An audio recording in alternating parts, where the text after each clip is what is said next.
It was supposed to be another triumphant night, but within seconds, the audience knew something was different. Freddie stepped up to the microphone with the same commanding presence, yet his voice betrayed him.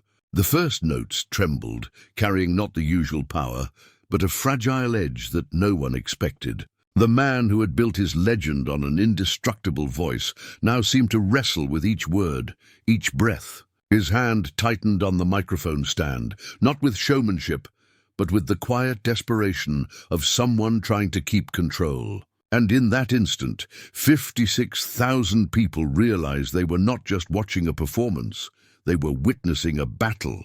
Freddie's eyes told the truth, his lips refused to admit. There was determination, yes, but behind it lingered fatigue, a flicker of pain that even the brightest stage lights couldn't disguise. He forced a smile, lifted his chin as if daring his body to hold on, but the cracks were visible. The sweat running down his face wasn't only from the heat of the spotlights. It was the mark of someone carrying a weight too heavy for one man. And the crowd, usually roaring with excitement, grew strangely still. For a moment, 56,000 voices fell silent, as though they understood the sacredness of what they were seeing.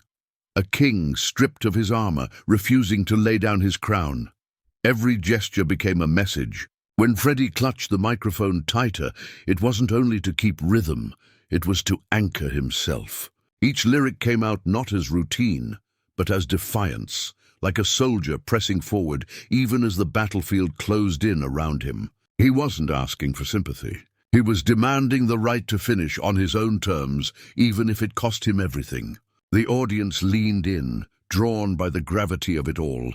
They had come to see an icon. Instead, they found themselves standing beside a man who fought to keep singing when silence would have been easier. And then it happened. The first chorus arrived, and the note faltered. It wasn't just a crack in his voice, it was a confession. For one heartbreaking second, the invincible Freddie Mercury was utterly human. He shut his eyes as if summoning strength from the heavens, and the arena gasped, breath held in disbelief. The song stumbled, but Freddie did not. What followed would transform this night forever, because the question hanging in the air was no longer if he could finish the song, but whether he would allow 56,000 strangers to finish it for him. Freddie didn't need to explain. His silence said enough. As the verse carried on, he let his gaze wander over the sea of faces staring back at him. Thousands of eyes met his, and in each connection there was a silent dialogue.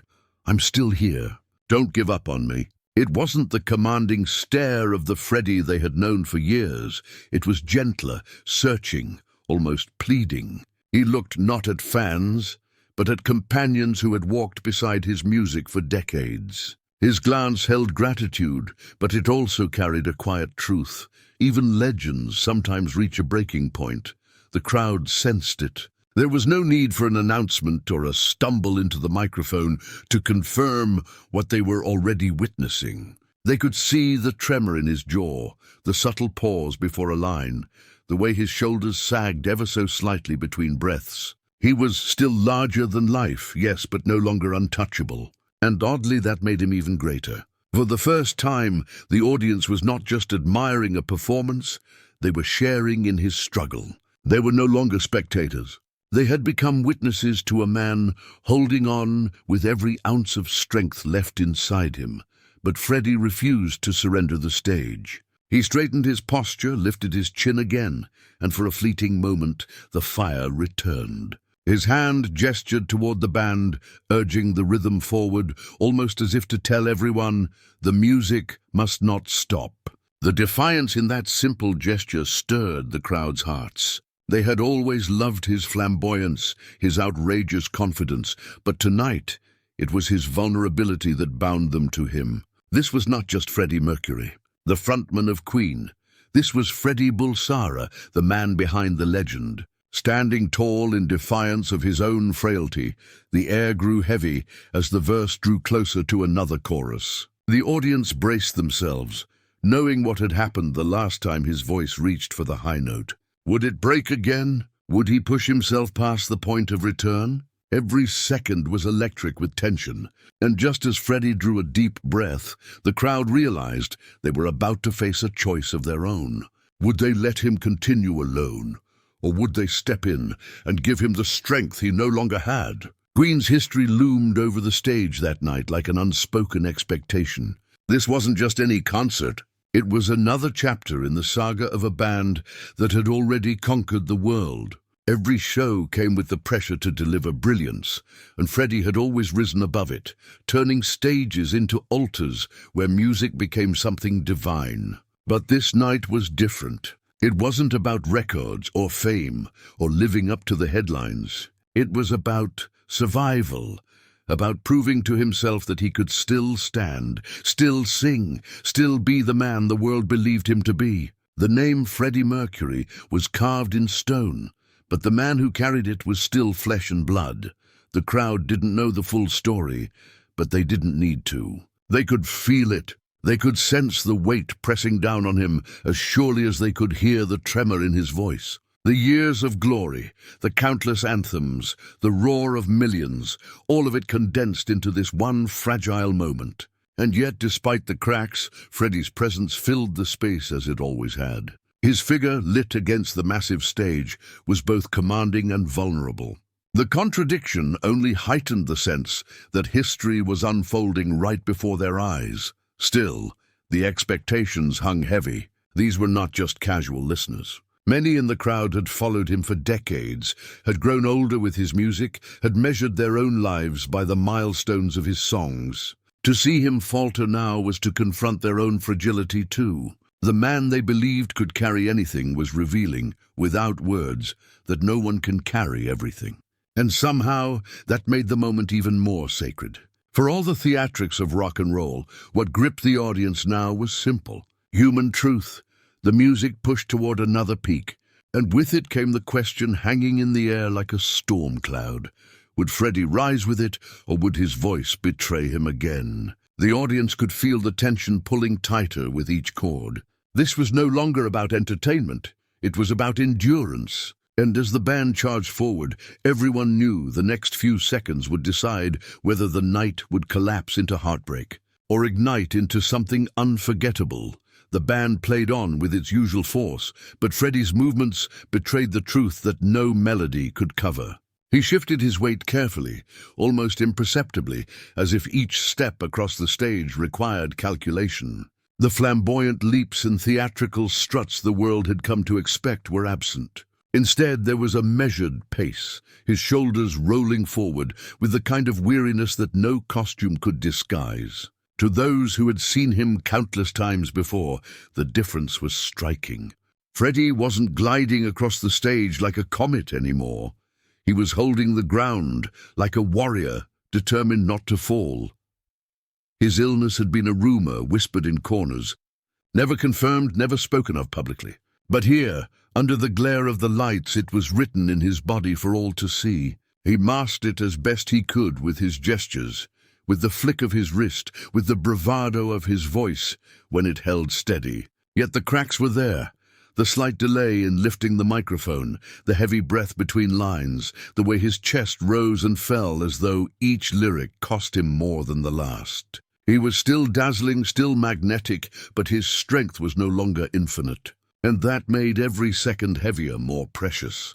The band members noticed it too. They had spent years reading his signals, following his lead with instinct, sharper than any rehearsed cue. Tonight, their eyes darted to him more often than usual, quietly bracing, ready to support him if the music slipped. Brian's guitar lingered just a fraction longer on certain notes. Roger's drumming felt almost protective, anchoring the rhythm in case Freddie faltered. It was a silent pact between brothers. Whatever happened, the music must carry him through. And yet, Freddie pushed forward with the same audacity that had made him a legend. He raised his hand, clenched his fist, and drew the audience back into the rhythm, commanding their focus. But as he leaned into the microphone once more, the tremor in his body deepened, and everyone felt it coming. Another chorus loomed ahead, and with it the question tightened like a knot in the chest of 56,000 souls. Would his voice hold, or would this be the moment when the illusion shattered completely? The moment arrived with almost unbearable tension. The band swelled, the rhythm pushed forward, and the chorus loomed like a mountain Freddie had climbed 1,000 times before. He lifted the microphone, his chest expanding, as if summoning every ounce of strength left within him. The crowd leaned in, 56,000 hearts beating in rhythm with his breath. Then came the note, the one everyone expected to soar effortlessly, the one he had delivered with thunder countless times. But this time it wavered. His voice cracked, faltered, trembling like glass under too much weight. And in that fracture, an entire arena felt its own heartbreak. It wasn't just a missed note. It was a revelation. For decades, Freddie had been the embodiment of power, of command, of a voice that could bend the air itself to his will. Yet here he was, vulnerable, exposed, his humanity laid bare in a single fragile sound. That crack carried more truth than any lyric. It told the story of a man fighting against a body that betrayed him, refusing to let go of the stage, even as the cost grew unbearable. The silence that followed was not disappointment, it was reverence. 56,000 people held their breath, as if afraid that even the air might crush him.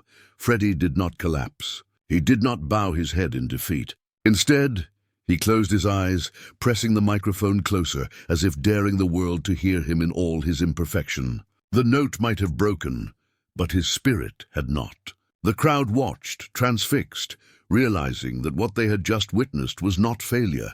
It was courage, true courage, stripped of glitter and showmanship, raw and undeniable. And in that instant, something shifted in the air.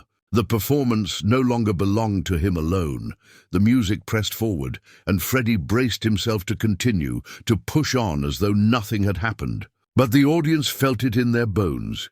He could not and should not carry this moment by himself any longer. The weight was too heavy, the fight too cruel. A murmur began to rise, a spark waiting to ignite.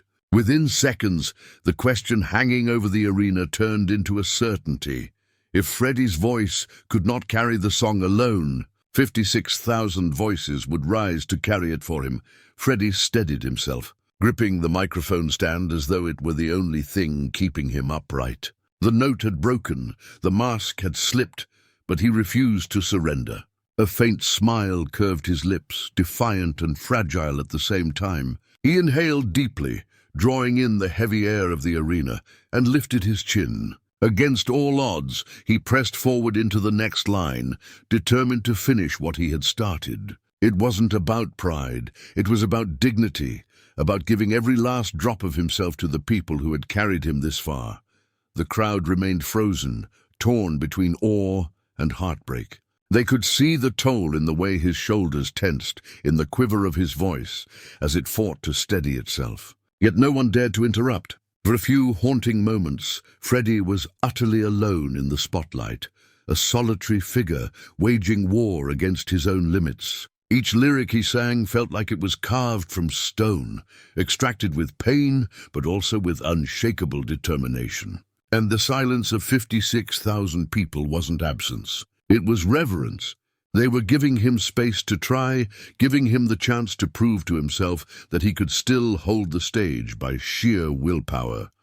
But the truth was undeniable. His body was weary, his voice trembling, his breaths uneven. He closed his eyes, almost as if shutting out the thousands of faces staring back at him, and tried to lose himself in the song. In that silence between verse and chorus, his figure seemed smaller than ever. Not because he lacked greatness, but because he carried so much weight alone. Every second was a test, and every word was a declaration that he would not let illness steal this moment from him. Yet, as he braced for another chorus, the question loomed heavier than before. Could he truly finish this song by himself? Or would the strain finally silence him? The arena felt it too, a collective ache building in the chest of every fan. They knew, sooner or later, he would need them. And when that moment came, nothing on earth would be able to hold back 56,000 voices waiting to rise. It began like a spark in the dark. One voice, somewhere in the sea of faces, dared to sing the line Freddie struggled to hold. Then another joined, and another, until the sound spread like a wave crashing against the stage. Within seconds, the silence shattered. 56,000 voices rose together, filling the night sky, carrying the melody that Freddie could no longer bear alone. It wasn't planned, it wasn't rehearsed, it was instinct. The audience knew in their bones that this was the moment to lift him, to become his strength when his own began to falter. The arena transformed into something beyond a concert. Strangers who had arrived as individuals became a single choir, a living wall of sound. Every note that had trembled on Freddie's lips was now thundered by thousands, every lyric etched with tears and raw emotion. They weren't just singing along, they were carrying him, and in that tidal wave of voices, the fragility of one man turned into the power of many. For the first time, the roles reversed. Freddie, the eternal leader, became the one who was led, not by his band, not by the music, but by the love of his people.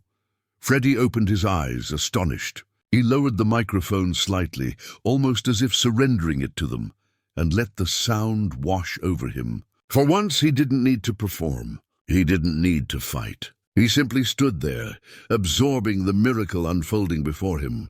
His lips trembled into a smile that said everything words never could.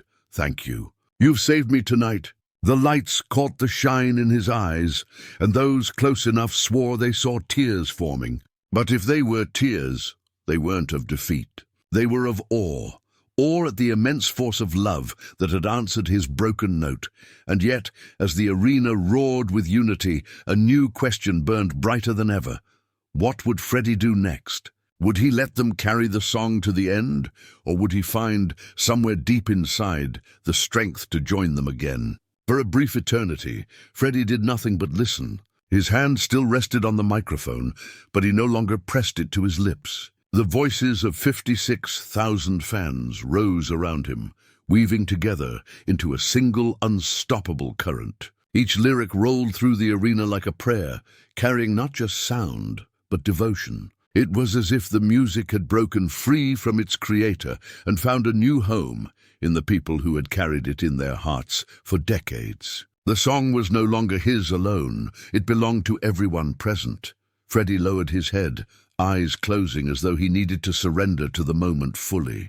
The weight of the struggle that had bent his body seemed lighter now, replaced by something greater than pain, connection. His vulnerability had not diminished him. It had made him one with the audience. This was no longer the barrier of stage and crowd, of performer and fan. This was communion, a sacred exchange where the man who had given so much was now given back more than he could ever have asked for.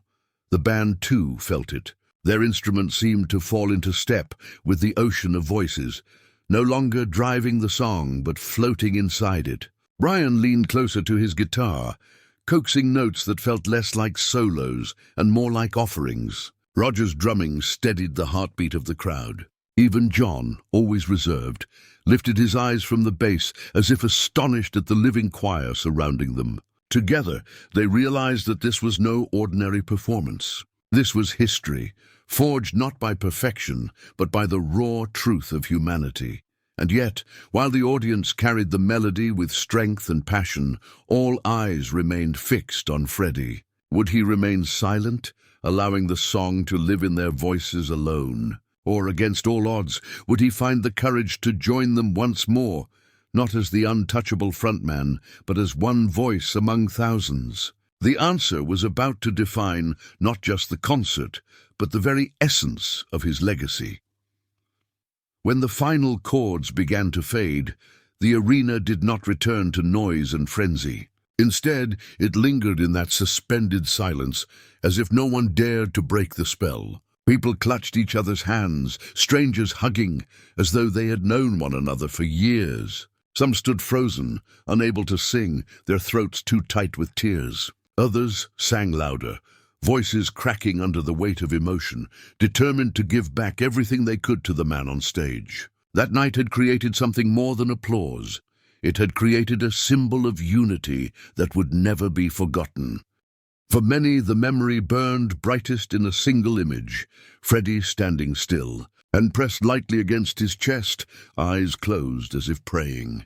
His body illuminated not by the stage lights, but by the sound of his people lifting him higher than any spotlight ever could. It was an image carried home in the minds of 56,000 witnesses, an image that would outlive photographs or recordings. It was a portrait of gratitude, dignity, and humanity. It was proof that even when greatness falters, it can be reborn through love. The newspapers would later try to describe it, some calling it a miracle, others labeling it a breakdown turned into triumph. But those who were there knew better. No headline could capture the electricity in the air, the way hearts had synchronized in one rhythm. Fans would tell and retell the story to their children and grandchildren, each version slightly different, but always pointing back to the same truth. That night, music itself had changed hands. It had passed from one man to the people who loved him, and in that exchange, it became eternal. And yet, even as the night wound down and the crowd began to understand what they had just lived through, one question echoed louder than all the rest. What would this moment mean for Freddie himself? Would he see it as weakness, or would he embrace it as the proof that his legacy had already transcended his voice? Freddie left the stage that night changed. His body carried exhaustion, his voice carried the scars of struggle, but his spirit carried something much greater. He had not sung alone. He had been lifted by an ocean of voices, by 56,000 hearts that refused to let him fall. What began as a moment of weakness had transformed into one of the most powerful testaments to love and solidarity in music history. He was no longer just the man who commanded the world's largest stages. He had become the man who showed the world that greatness is not measured in perfection, but in courage. Those who were there never forgot it. They remembered the trembling hand on the microphone, the crack in his voice, the way he closed his eyes as the crowd rose up to carry him. They remembered the silence that turned into thunder, and the thunder that turned into a hymn of compassion. For the older fans who had followed him since the beginning, it was a reminder of their own mortality, but also of their shared humanity. For the younger ones, it was proof that music could be more than sound. It could be salvation. In the years that followed, stories of that night spread like whispers turned into legend. Fans spoke of it not as a concert, but as an awakening, a glimpse of something sacred. The exact city, the exact date, even the exact song blurred in memory, but the feeling remained, carved into the soul of everyone who had been there. And when Freddie's health declined further, and when the world finally lost him, this moment stood as one of the clearest reminders of who he was. Not just a rock god, not just a voice of thunder, but a man who dared to be vulnerable in front of thousands, and in doing so, gave them the chance to show him their love. And perhaps that is why, decades later, people still speak of it with tears in their eyes. Because in that arena, on that night, pain became legacy. The broken note became eternal. And Freddie Mercury proved, one last time, that even when his body could no longer carry the song, his spirit would always echo, carried forever in the voices of those who sang for him.